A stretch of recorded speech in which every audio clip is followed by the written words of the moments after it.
So there I was today hosting a radio program. Got a lot of Niners and Raiders stuff in the docket. It's NFL season. And I get a text message from my co-host, which is weird because we're talking. Why can't you just say what you were going to say? And it's an article showing a mugshot of Jed York. It said Jed York was arrested in East Palestine. And my knee-jerk reaction was, well, that's fake. There's no way. Like, what? And then you click on the link and you see it's East Palestine, Ohio. So, man, I don't know. It might be Palestine. East Palestine? I think I don't think it's pronounced the same way as the country. Okay. Well, I mean, walks like a duck and quacks like a duck, you know. So East Palestine, allegedly, Ohio. And man, it was tough on the radio. Like, you just see, because the initial details were like, it's a 2 misdemeanor charges, one of possessing criminal tools and one of what is it? Conduct. Disorderly conduct. Disorderly conduct. Thank you. All I could think of was conduct detrimental to the team, and that was not it. Disorderly conduct. Thank you. And it's like, man, what the hell? And $160 of the human trafficking? Like, what? Like, that's weird. So these details just kind of started slowly bleeding out through the course of my show. And then by the time the show ended, all of the details were out. But yeah, that was a wild story, and we'll talk about it. But the breadth of things that could have been and what it wound up being was pretty shocking. Yeah, so you see the first report, and I'm like waking up and just kind of, I actually see a text from you, and then I checked Twitter, and Matt Mayoko, a friend of the show, had retweeted a story from a news station in Ohio, and I was like, wow, that's really crazy. But the initial story didn't really have any details. So I alert my editors, and I'm looking up, court documents and all of those things.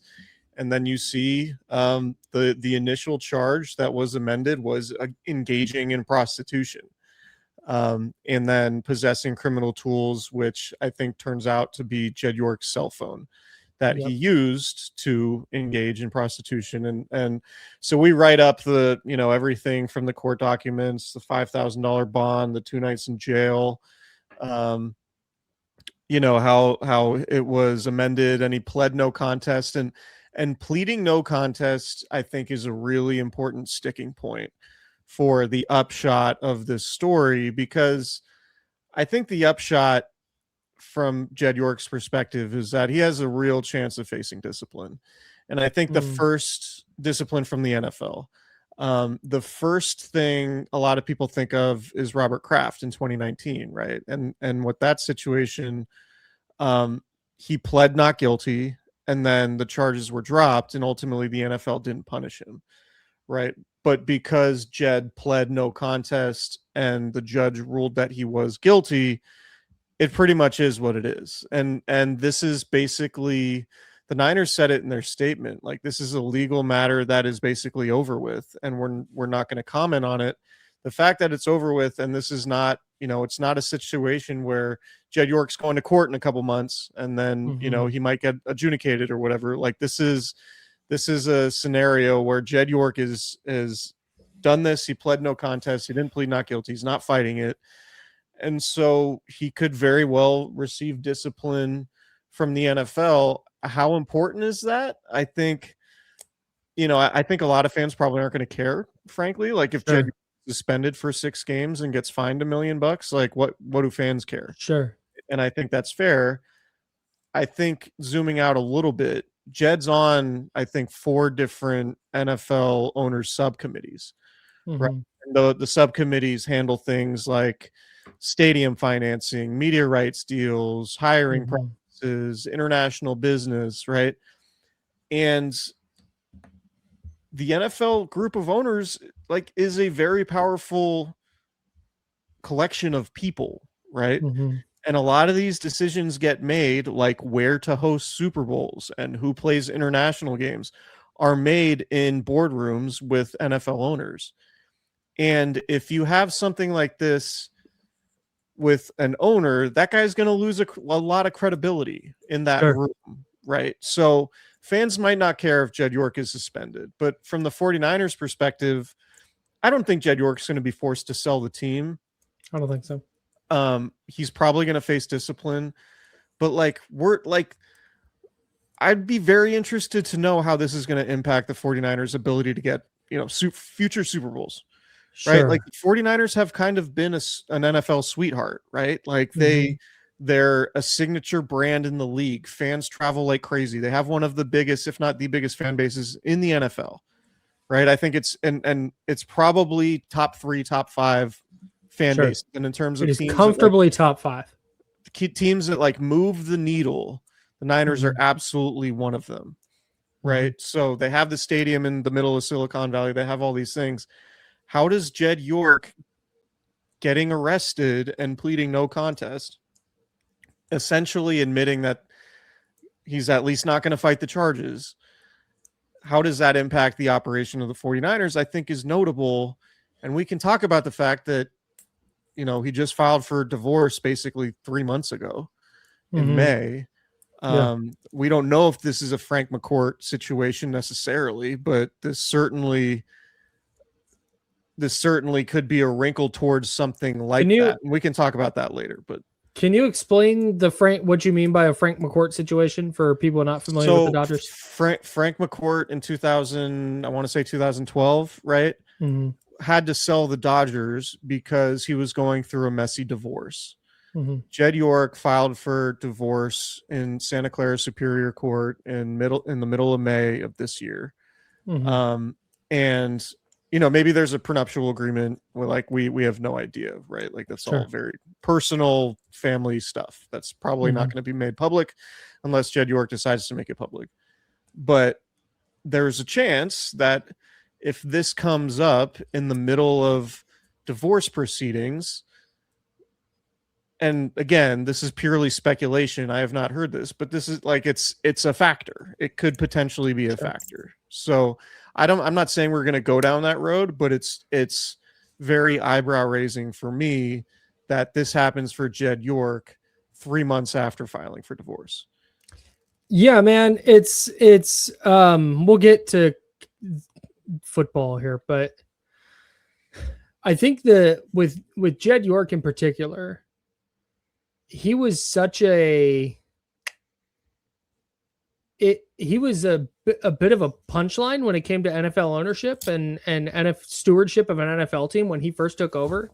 Yeah. He's telling Adam Schefter that they're going to win a Super Bowl, and he's writing tweets and getting into beef with Jim Harbaugh and hanging on to Trent Baalke for too long and hiring Jim Tomsula and then hiring Chip Kelly. And then finally hired Kyle Shanahan and John Lynch, and there were all the leak issues, which is why John Lynch wouldn't take the job if it leaked. And it felt like, okay, Jed's gotten out of the way, and okay, he's out in the media and stuff, and he, is talking about the game in Mexico City, and he's out in the media here and there, but he's largely just a kind of run-of-the-mill NFL owner now. I feel like this it feels like a pretty major setback. This isn't random NFL owner nobody's really ever heard of doing this, and oh wow, that's tough. Like Jed had built a little bit of a standing in the league, like you said, and he had built that kind of out of the mud and really dug himself out of a hole that he, because he was, for lack of a better word, like very petulant early on. And now it's not, oh, he got busted for insider trading or, something that you would typically associate with like white collar crime, right? He was going to a trailer park in rural Ohio to pay for sex. And that's just like, man, what? Like, do what you're going to do. Like, it's just, I feel like it's in the eyes of, like you said, NFL owners, that's just a very, I guess, regressive thing for him to be doing after spending the last decade kind of getting himself out of that scope. It's unquestionably a stain on his legacy. Like, there's no doubt about it. Yep. It's got to be deeply, deeply embarrassing for Jed. It's got to be really, really tough for really everybody in the building, right? Mm-hmm. Because everything you've heard the last few years has been like Jed's been great to work with. Like, Jed has grown up a lot, and like he needed to grow up a lot. But this is a pretty significant step back, and it's one of those scenarios where perception is reality. And a lot of fans are going to be turned off by this. A lot of fans aren't going to care at all. But I'd be very curious to see what direction this goes in terms of where the 49ers are headed organizationally. Or if Jed's just able to come back from this. I think there's absolutely a real chance that this is like a blip on the radar for Jed, and he maybe is out of the public eye for a little while, and then maybe does an interview in a year and talks about all the work he's done on himself and how much he regrets it and all that stuff, and maybe he rebuilds his reputation, right? Like there are a lot of people in sports who rebuild their reputation and do find success. I think that's absolutely in the cards, but it could also tip the other direction. It could also be something really, really bad with more, stuff that hasn't come to the surface yet. It could be an indicator that things aren't in a good place, right? Like we're talking about a divorce, and then we're talking about, 9 a.m. on a Sunday morning in rural Ohio going to a trailer park. Like, this is not, to your point, this is not something you associate with somebody worth hundreds of millions, if not billions of dollars, right? Yep. So I think it's got to be very concerning, and if you're the Yorks and the 49ers organization, deeply embarrassing. And so, Kyle Shanahan is going to have to address it at some point. We're recording this Monday night. He'll talk to the media on Tuesday. I'm assuming he's going to field a ton of questions about it. And that's not what Kyle Shanahan wants to do, right? Kyle Shanahan does not want to talk about this. I promise you that. John Lynch doesn't want to talk about this. Nobody with the 49ers is going to want to talk about it, but they're going to have to, because they have to talk to reporters, and the reporters are going to be there asking tons and tons of questions. So it's a really, Jed has put the 49ers in a really tough spot. And again, it could be just like nobody cares. He gets suspended for 6 games. He gets fined $1 million.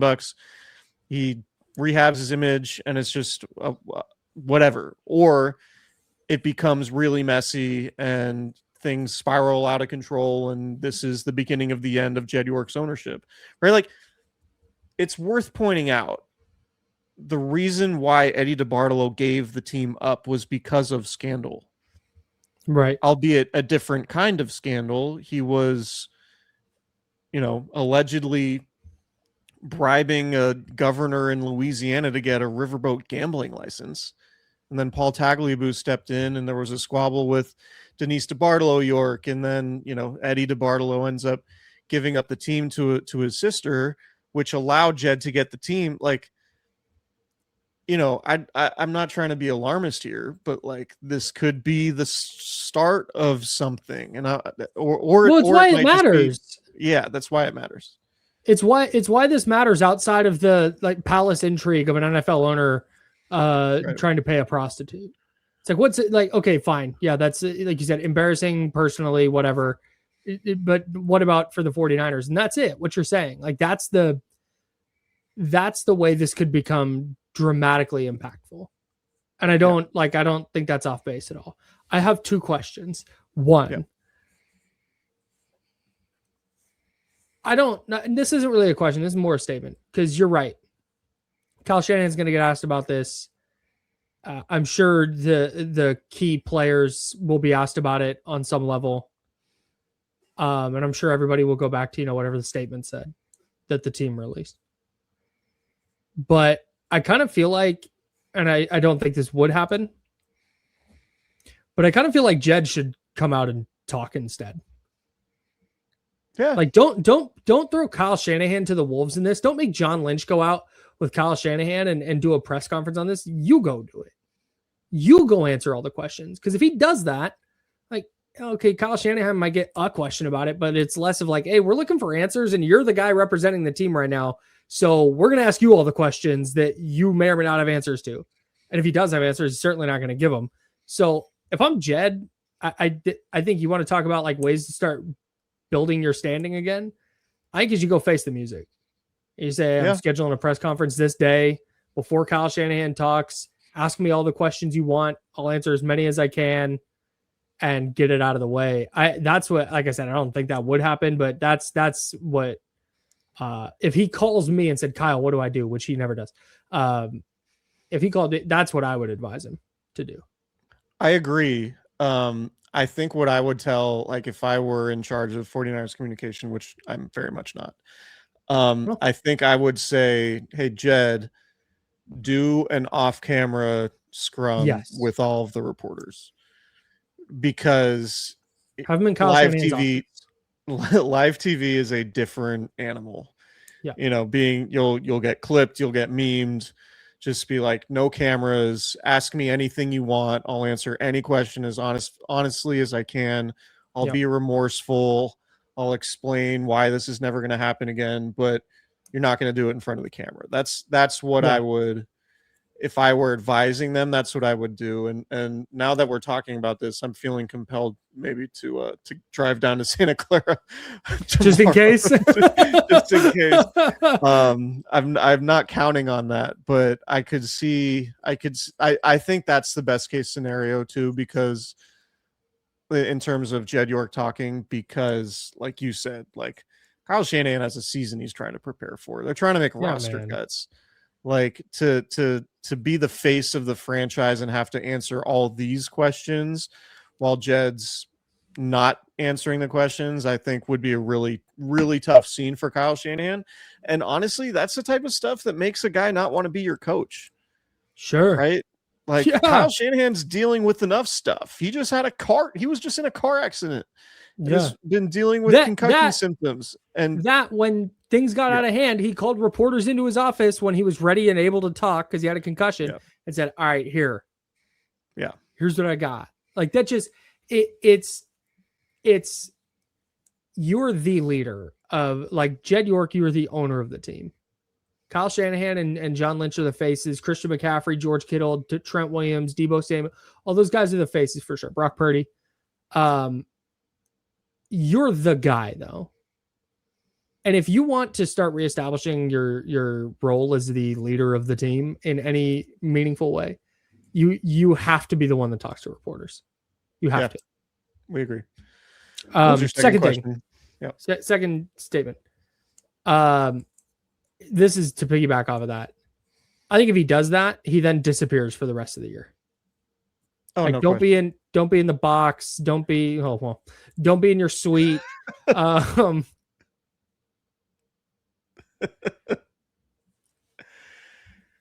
be in the suite. Don't be, at the stadium. Don't be out there, doing media and stuff. No, answer the questions and then go away for, at least from the public eye for the season. Yeah, I would agree.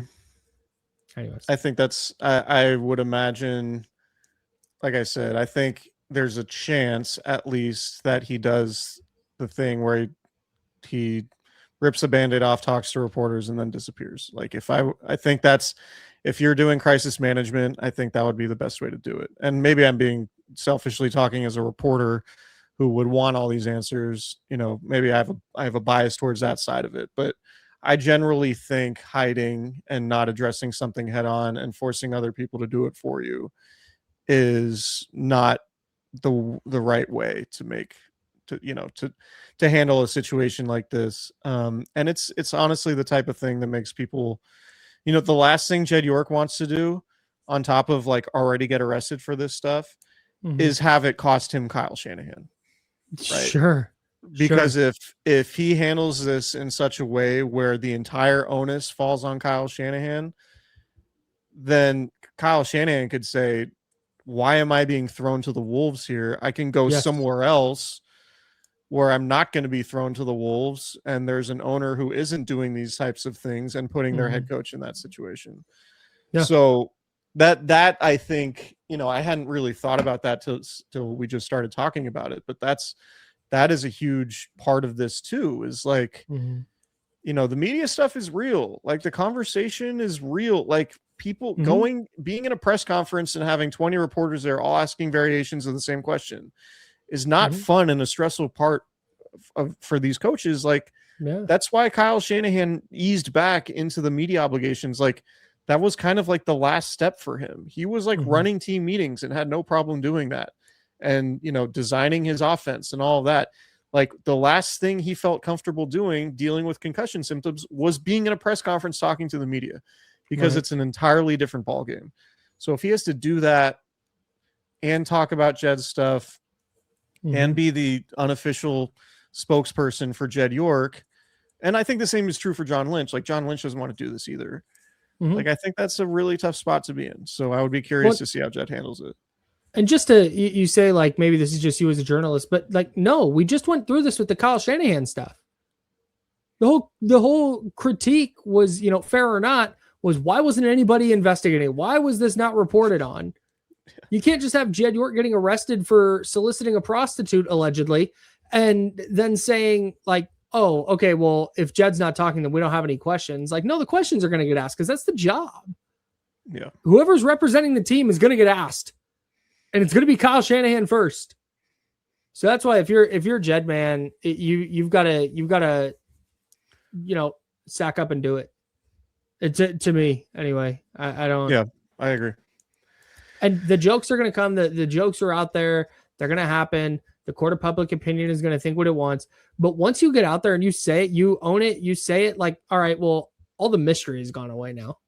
Yeah. And then it can actually start to fizzle and die. If you disappear and it's Kyle Shanahan, referring to the team statement, or John Lynch or whomever, like, come on, dog. Yeah. You got to do better than that. I would agree. And I think, Jed's legacy is on the line. Like, I don't know if it's too hyperbolic to say the 49ers like future is kind of on the line here, but like, if there's a scenario, first of all, like there's a scenario where Kyle Shanahan and John Lynch are like, peace, like we don't want to deal with this anymore. That scenario absolutely exists. That would be a franchise altering event in of itself, right? Yep. I don't think it's happening, but it's possible. It's for the reasons we just discussed. It's the most extreme possible consequence. Or if Jed York has to sell the team because this turns into a Frank McCourt situation. I'm not saying it will, but I'm also understanding that this is the 49ers and the most extreme stuff tends to always happen. Sure. So just on the basis of that, I don't think we can go into this thinking like, yeah, this is just going to be fine. Just water under the bridge. And 2 weeks. I don't fully agree with that. Like I think it's going to be fine. Like for the most part, I think it'll be fine. I'm just not ruling anything out. Yeah, and that's fair for anybody listening. That's going, God, why does this Jed York story matter? You got tried to pay a prostitute. So what? It's like, because there are some very extreme potential ends to this. Yeah. And I don't. That's I think why this matters. If he has to sell the team, and like I'm in Sacramento, I'm around the Sacramento Kings a lot. You talk about the Sacramento Kings a lot on your radio show. Like if the NFL equivalent of Vivek Ranadive happened to purchase the 49ers because Jed York has to sell the team for whatever reason, that's a disastrous scenario for a long, long time. Right? Like, and that's the very extreme end of possible outcomes. I'm very aware of that. Sure. But I'm just pointing out that like, that's kind of how this stuff happens. And it's worth noting that, again, Eddie DeBartolo had to sell the team because of scandal. Mm-hmm. Yep. And the Niners went from being the most successful organization in the NFL to being owned by Jed York. To whatever they were until Kyle Shanahan and John Lynch got here. Sure. So do you want to talk about something a little less controversial? You know what I'd rather spend $140 on? SGLambshops.com is a website. Lamb Chops, the official clothing brand of Candlestick Chronicles. I'm wearing my favorite Lamb Chops hat right now. The Dia It's de so los sick. Muertos, the Dia de los Muertos shorts that are on your screen if you are watching on YouTube are super fire. Wore them to a couple 49ers practices now. And man, they're great for when it's warm out. Zippered pockets, so you know the notebook, the cell phone, the sunglasses, everything is secure with the zippered pockets. You have the really nice high quality mesh, breathable for the warm weather. It's what you really, really want this time of year. So go get all of your shorts from sglambshops.com. Promo code Candlestick20 to save 20% off of your order. Additionally, throw Candlestick into the search bar and you will find the Candlestick Chronicles merchandise, t-shirts, hoodies. It's almost hoodie season. Maybe not almost, but it's coming at some point. Hoodie season is going to come at some point. And I will be wearing my Candlestick Chronicles pullover sweatshirt quite often. I love it. I love the t-shirt too. You see me wear it on this podcast while we record.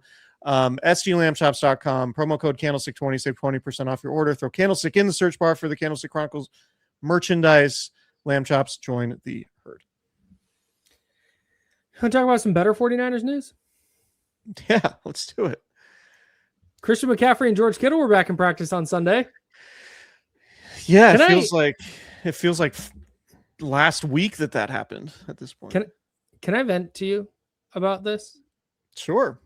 Okay, thanks. I talked about this on my radio program today, The Jump. It's on ESPN 1320 in Sacramento from 7 to 9 a.m. Monday through Friday. Check us out, youtube.com/ESPN 1320. Got some exciting stuff coming up with Chris this year. But Christian McCaffrey saying that this is all part of the plan and that, quote, because of the way the media is now, there was a firestorm. Like, no, brother, because your Achilles tendons are made of balsa wood, there was a firestorm. Like, what are we talking about? You, Christian McCaffrey, 2 years ago were fine, and then you just were out for a little bit, and it turned into a 10-week-long absence. And even then, it was like, no, he's just a little sore. It's going to be fine. He's going to play week 1, and then he's out week 1, and then he's on IR week 2. Like, there's a history here, brother. You don't get to be like, oh, this is a plan. I don't know why everybody freaked out. Because the Niners didn't say, yeah, hey, this is part of the plan. The Niners went, oh, there's tightness. We're not going to say where. Like, oh, is it his calf? Is it the Achilles? Is it a shoulder? Like, what is it? What hurts? Like, it's just tightness. Don't worry about it. Everything's fine. Like, dude, if they had said, yeah, hey, he was going to get 9 or 10 practices in, and then he's going to rest, and then in the final week of the preseason, we'll ramp him back up for the regular season. Tight, cool, salute. On our way. We won't worry about Christian McCaffrey. But instead, they slapped some tightness on it and was like, hey, oh, he's like, it's fine. It's like, I don't believe you. This is a 30-year-old running back who's had injury problems his whole career. Who led the league in touches. I definitely agree with you. I think the 49ers calling it tightness didn't do anything to help. But I also think that if Christian McCaffrey was missing practice and at the time it was, oh, this is just part of the plan, nothing to see here, I don't think anyone would believe the Niners either. No, I think you're probably right. I think there's definitely some people out there who would have been like, what? This is if he gets healthy, he should play. Like, I totally get that for sure. But if they off the rip, and maybe they plan to, and Kyle Shanahan getting in a car accident derailed their plan. But if Chris Forrester had come out in that first practice and just said, hey, FYI, McCaffrey's going to go through the first couple of weeks, and we're going to shut him down for a couple of weeks, and then he'll be back right around the third preseason game. I don't think there's a ton of questions about it unless he's not back around the third preseason game.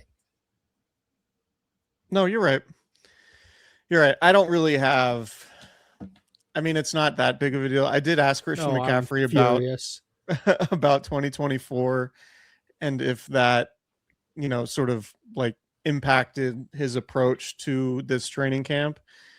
First, he said no, not related at all. And then he went into kind of like this soliloquy about how he's his own worst enemy sometimes, which he's done before.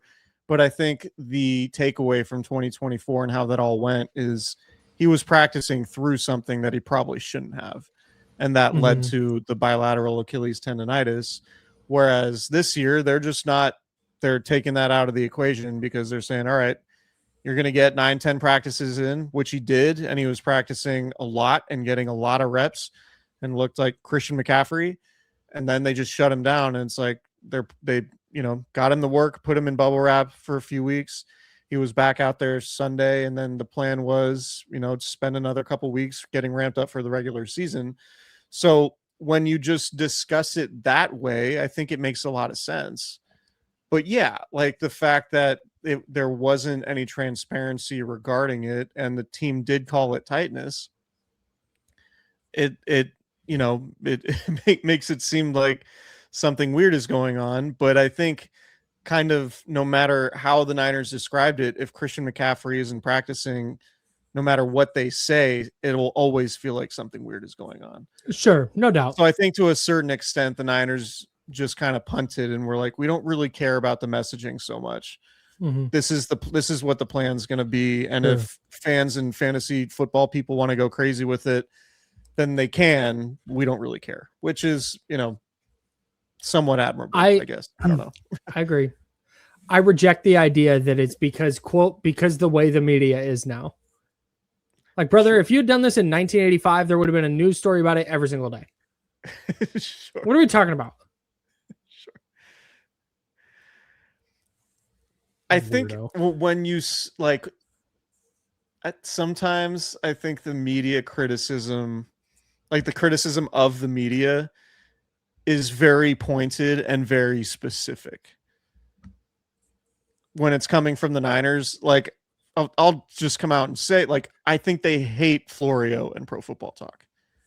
I think everybody is sick of the way that Florio talks about the 49ers. And I think, the stuff with Kyle Shanahan, I think there's a lot of dislike on both sides between Florio and the Shanahans, me just reading the tea leaves. And I think, all the players, when they see the way Florio reports, quote unquote reports, and talks about the players, I think they hate that. And so I think McCaffrey when he was saying, firestorm, whatever, he was probably talking about the contract stuff, which Florio floated by saying people in league circles are wondering, which is not actual reporting. That's, throwing gas on a fire, I guess. Okay. I hadn't thought about that. That's fair.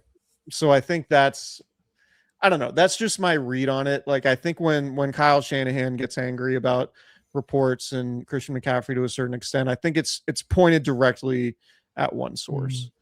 Not just like, oh, this crazy world we live in with tweets and Instagram. Like, I don't really think that's what they're talking about. All right. Maybe I'm giving them too much benefit of the doubt. No, I think you might be right, but I know, like, I personally had a lot of thoughts on Christian McCaffrey's injury stuff. Yeah, that's fair. That's fair. 2024 was a really bizarre thing. Christian, name drop the pod or nah? Like, come on. Can you imagine? He's like, yes, this is all part of the plan. I was listening to this asshole on Candlestick Chronicles. It's all freaking out. I don't think Christian McCaffrey is a big 49ers podcast listener. I get the idea he's not a big, like, cell phone guy. Yeah. Like, I agree with that. Like, if Christian McCaffrey had a flip phone, LTE only. Just like an old Nokia flip phone. So, like, he can look at some texts and get phone calls and whatever, but like Christian McCaffrey not having a smartphone would absolutely you don't want to see him on Snake, dude. No, probably not. It's crazy that George it's crazy that George Kittle returned to practice and we're 35 minutes. He's playing week one. He's playing week one. You think so? Yeah. The fact he was back before the third preseason game, that means he gets to work in very slowly this week. They get the week between games, and then they get a week of practice. that's 2.5 weeks of ramp up. And I don't think they would have bothered bringing him back now if he wasn't going to be on the plane to Australia. So I had this conversation with some folks in the media workroom before Sunday's practice, like right before the Niners announced that Kittle was back. Nice. And we had said, we all kind of agreed, like, today's got to be like the deadline. Like, if Kittle's going to Australia, today feels like the deadline to at least start practicing, because they had the practice Sunday where he basically like warmed up and did some individual drills and like hit the sled and, you know, ran a couple routes. He did not practice very much relative to what a practice typically is. He'll have a practice tomorrow on Tuesday. The Niners, I don't think, are going to practice next weekend. They've been practicing on the weekends, the last 2 weekends after their Thursday preseason games. I don't think they're going to practice Saturday and Sunday of next week, which means they're leaving Wednesday night. They're probably going to have maybe 2 practices before flying to Australia. So George Kittle ostensibly would have 4 practices before making the decision. And maybe that's enough. It wouldn't be 4. He'd get a whole week of game practices.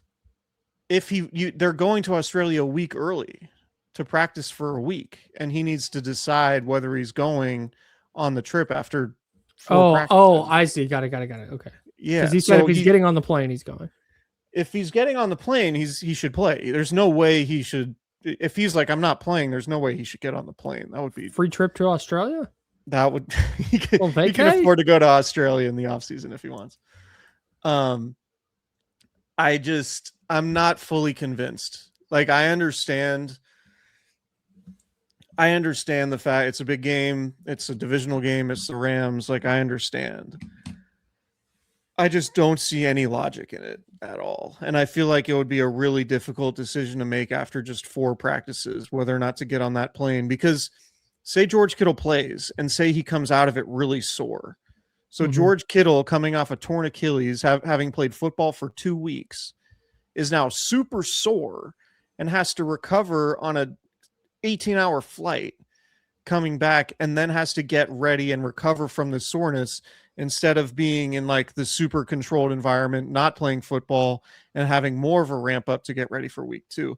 Like, to me, week 2 makes so much more sense. That's not to say I disagree with you. I just think it would be really I think it would be too much given the flight, given the circumstances. I just think play it safe and stay in Santa Clara and then gear up for week 2 against Miami. So you think they activated him now just so he can run around out there? Yeah. Like Spencer Waggy or Evan Anderson. Yeah. No, I do.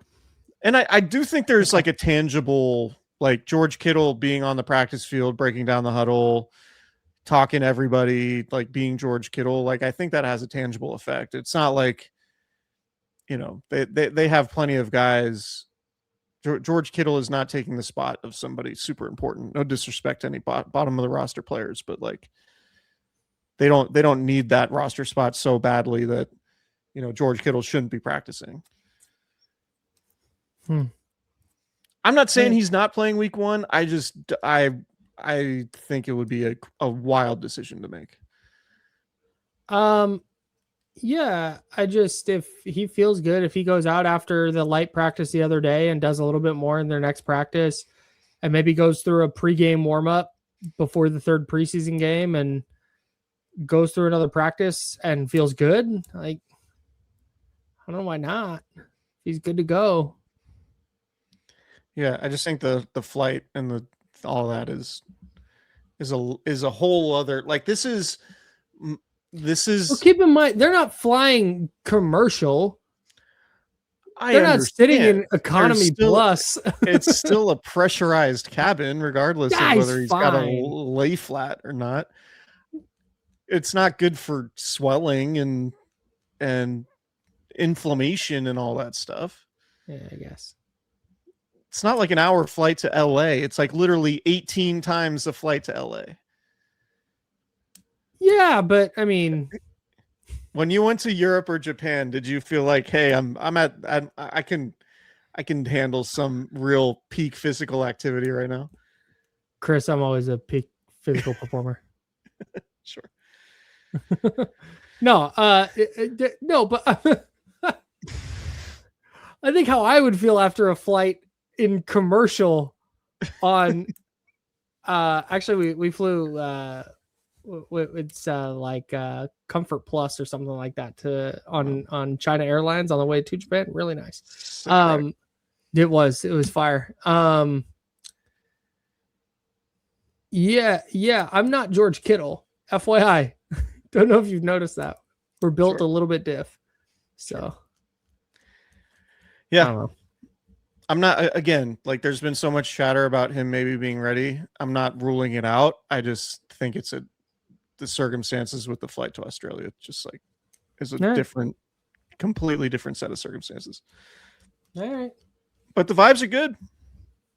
They are. They're very good. Well, aside from the, owner getting arrested. And the on-field vibes are way up. You got anything else? Can I just like run through a couple takes? Please. A couple takes, because I went to practice Saturday and Sunday. Yeah. Fire away. Kalen Black might be good. Like he might just be a good player. He's like an actual, like pretty productive quality NFL running back. Like I'm pretty optimistic on Kalen Black. The difference in the way he's being talked about versus how like Ty Davis Price and Trey Sermon were talked about, where after a couple of training camp practices, it was like, uh-oh. And with Kalen Black, his first practice back from the adductor, it was like, oh, he was one of their best offensive players today. Yeah. And then he was really good in the preseason game. He has just so much juice. Feels like they got a lot of juice this year. He has a lot of juice. Another one, James Thompson Jr. Player. I'm not going to say that he's better than Alfred Collins. Oh, you can. You could just say it. It's okay. But I'm not going to say that I feel great about Alfred Collins being better than him right now. This is a safe space. You can just let it rip. Which is both an indictment on Alfred Collins, like in this moment. And maybe he's working back from the shoulder injury. And maybe he'll be fine, when the regular season starts. But to me, when you just like, without knowing where they were drafted or what the pedigree is, if you're just to ask like who wins more reps and who looks like they're playing at a higher level right now, it's James Thompson Jr., the undrafted rookie from Illinois. Yep. And I think he's going to make the team. Seems that way based on how people I trust are talking about him. Yeah. Nick Wagner was the first to alert the world of Jim Thompson's son. And yep. Yeah, I feel pretty good about him. I'm just looking at the roster. What other takes do we need to Hey, remember the Will Pauling moment earlier in camp? That was fun. Yeah, it feels like Jacob Cowing is going to be the returner. Yeah. Yeah, I'll save some other stuff. 49ers have their return man. Yeah. I'll save some other stuff for our next podcast, but love that. I also don't love the left guard situation. Although I do think Carver Willis could be okay. I think I would say he's the best option and the guy that like they should play. Like when teams have like a veteran quarterback and you're like, he might be better than the young guy right now, but like just play the young guy because he's your future and that's what you should do. That's kind of where I'm at on this like Carver Willis left guard situation. Just play Carver Willis. Like what you very clearly have a ceiling with Robert Jones, who's also hurt right now. Like I play the young guy. Unless you're trading for somebody, just play him. Yeah. I think they're going to trade for somebody. We haven't even discussed the addition of the Pro Bowl linebacker at the 49ers. I mean, what a coup. 49ers What a coup. caught on Sunday. Your Pro Deion Bowler Jones Deion for Zamir Jones. White. I don't think I've ever been less moved by a trade. I saw that trade and was like, should I write about this? I did. Updated my 53-man roster projection. Yeah. It was the rare trade of two guys who are assuredly going to get cut at some point, and the Niners just wanted to get him because they wanted to see if A, he can help them Thursday against the Raiders, and B, maybe there's a backdoor chance that he makes the team. But don't read the headline like 49ers add Pro Bowl linebacker and think Deion Jones is going to come in and like light the world on fire. Maybe he does, but I would say it would be a pretty sizable upset if that were the case. Yeah, I also don't think it matters that much that he knows Kyle Shanahan and Raheem Morris. I think the fact that he knows Raheem Morris matters because he can step in and play their defense after 2 practices. Yeah. And I think that's ultimately what matters here. Yeah. I don't think they brought in Deion Jones to compete with Tatum Bethune for a roster spot. If Nick Martin were playing Thursday, they probably don't do the trade. Yep. I think I would agree with you. So we can talk about the Nick Martin thing later on in the week. Still have no feel for that. I think it's one of the more strange situations that I've seen. I have no clue. In a minute. I thought I felt really good about their linebacker room until all of the linebackers that I thought were making the team were playing with 4 minutes to go the other night against the Chargers. It's like, what? There were some injuries. Sure. Jalen Graham's hurt. I think Garrett Wallow's hurt. He didn't practice or at least do team drills on Sunday, maybe Saturday too.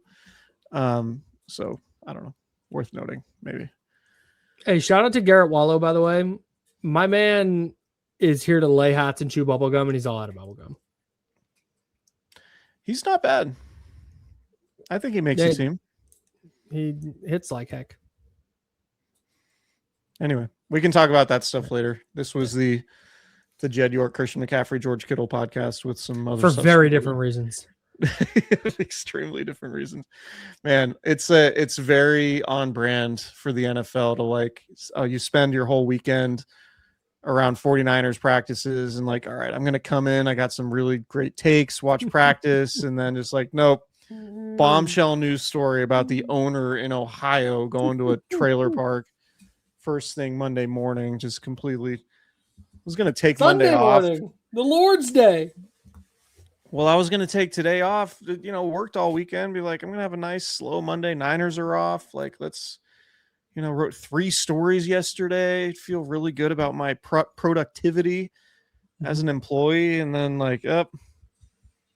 before I'm even out of bed, my relaxing Monday has gone away. It's fine. It's fine.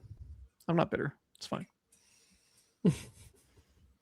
We'll talk to you guys later on this week. Yeah, we will. Shout out to Al Roker.